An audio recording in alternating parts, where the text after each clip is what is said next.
Nous allons parler du tourisme et bien sûr en Égypte, c'est l'Égypte qui est un pays riche de par les différentes destinations touristiques, le tourisme culturel, le tourisme balnéaire, le tourisme du désert, les sports nautiques et autres. Alors donc, il y a vraiment une telle diversification. Mais nous allons jeter la lumière notamment sur le tourisme en Haute-Égypte.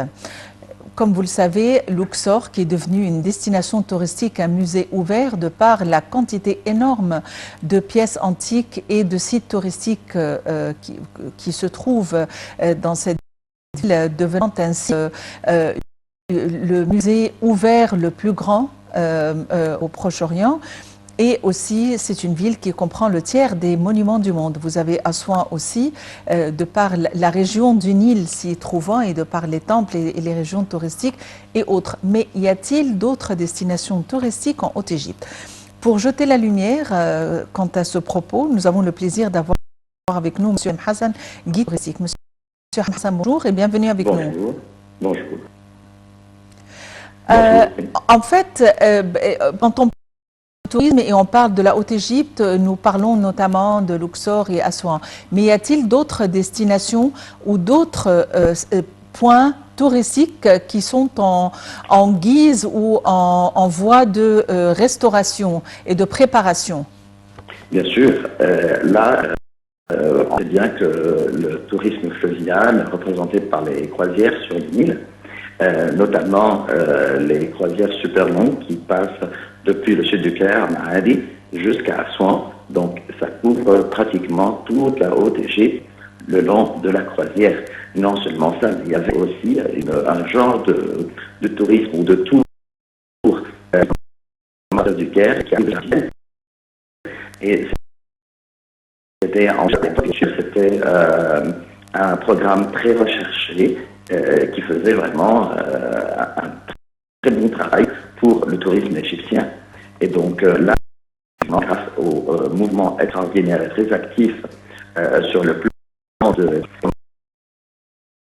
le gouvernement a agrandi, a fait des travaux sur les anciennes routes. L'État aussi a commencé à faire des nouvelles routes.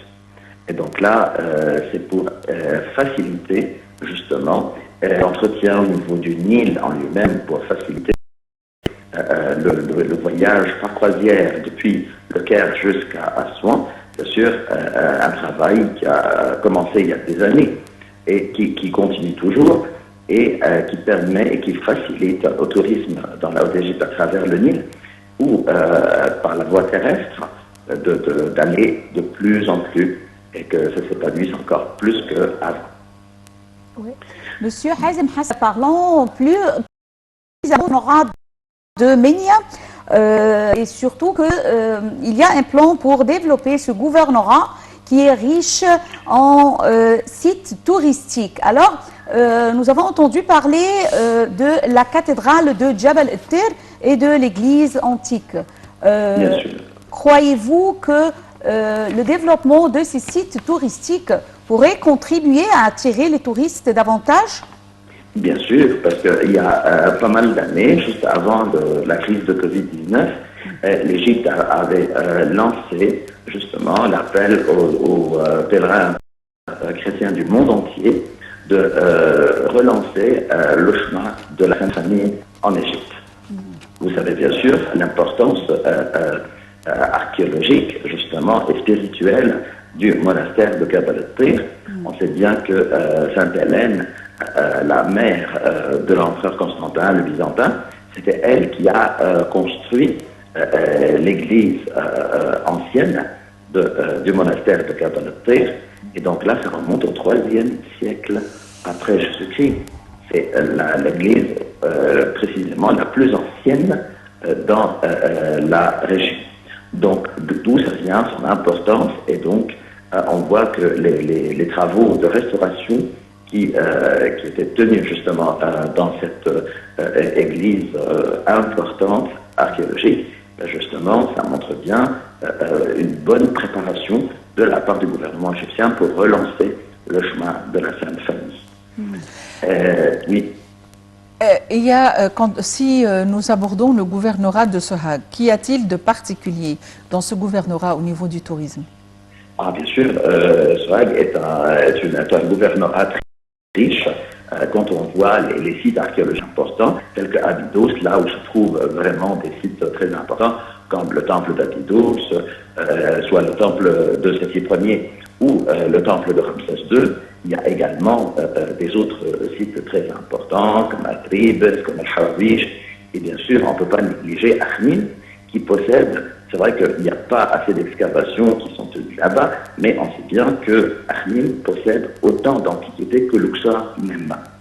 La plupart des Égyptiens ne le savent pas, mais effectivement, on connaît bien dans les anciens sites archéologiques le grand colosse de Méritamon, la fille, la grande princesse et la fille de Ramsès II, elle possède là-bas un superbe colosse à Akhmim. Mais Akhmim n'a pas tous ces arts cachés. Et donc on voit que les moyens sont extraordinaires. Derrière le musée sur 8000 carrés et ça possède 1000 pièces d'antiquité exposées. Et le coût de ce projet était 72 pieds. Le travail était pratiquement terminé à cause des événements qui sont arrivés en Égypte pendant les dernières années. J'ai visité ce musée qui est magnifique, fait d'une façon très exposer les pièces et les garder vraiment en valeur. Donc vraiment, ce musée, je pense qu'il a les moyens pour attirer énormément de touristes pour les années qui viennent. Et passons à la province de Qena, qu'on peut dire que cette province jouit d'une importance touristique, notamment après l'inauguration ou la rénovation du temple de Dandara. Veuillez nous jeter la lumière sur ce temple. Bien sûr, le temple de Dendera qui était consacré à la déesse Hathor, la déesse de la musique, de la joie, de l'amour, de la maternité, une déesse très connue. Et ce temple possède justement des reliefs extraordinaires et c'est un des temples les plus complets de l'Égypte ancienne qui remonte à l'époque gréco-romaine avec des couleurs sublimes, tout à fait extraordinaires, ainsi que justement les travaux de nettoyage qui étaient tenus pendant des années. Justement, on voyait que le temple est un site vraiment à visiter, à ne pas rater comme visite.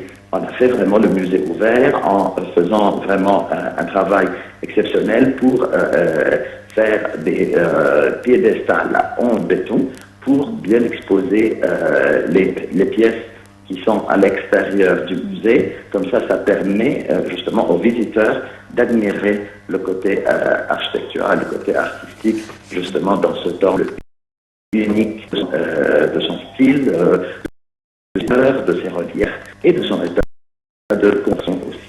Monsieur, puisque nous nous approchons de Noël, qu'est-il quant à la trajectoire de la Sainte Famille sont en guise de préparation? Oui, ça a commencé depuis plusieurs années. Là, on sait bien que ça commence par, bien sûr, ça fait au nord-est de l'Égypte, ensuite passé par El Farma, et ça continuait dans le delta, dans le Basta, et ça continuait à remonter le Nil jusqu'à que la Sainte Famille est arrivée au Vieux-Caire, là où se trouve aujourd'hui le complexe des religions, là où se trouve l'église suspendue, et bien sûr l'église de Saint-Serge. Et par la suite, ils ont pris le Nil, effectivement, depuis l'emplacement de l'église de la Sainte Vierge du Caire, et par la voie fluviale, ils sont arrivés jusqu'à Assiout, et c'est là où ils sont arrêtés. Et le chemin du retour, il en fait par la voie terrestre. Donc tout ce chemin aujourd'hui est bien entretenu et l'église est prête pour recevoir les pèlerins qui vont venir pour faire bien sûr le tour des suivre la fin de Monsieur Hazm, nous vous remercions pour votre intervention. Je répète, vous êtes guide touristique. Eh bien, Jehan, il est temps de clôturer notre rencontre, oui, alors qu'on aurait souhaité vraiment faire un tour beaucoup plus prolongé dans les 4 coins de la Haute-Égypte. Oui. La prochaine fois. Eh bien, nous nous approchons des vacances de Noël, comme on le dit, suite décembre. Et donc, c'est un mois de fête, de célébration, le jour de l'an, Noël et autres. Alors donc, beaucoup pensent à faire un petit voyage pour les fêtes de fin d'année. Il y en a qui pensent à faire un camping, par exemple, au désert blanc, qui a repris ses activités en matière de camping et de off-road. De toutes les manières, il y a beaucoup de destinations à cibler. Reste à vous remercier pour votre attention, à vous souhaiter une excellente fin de journée et à la prochaine.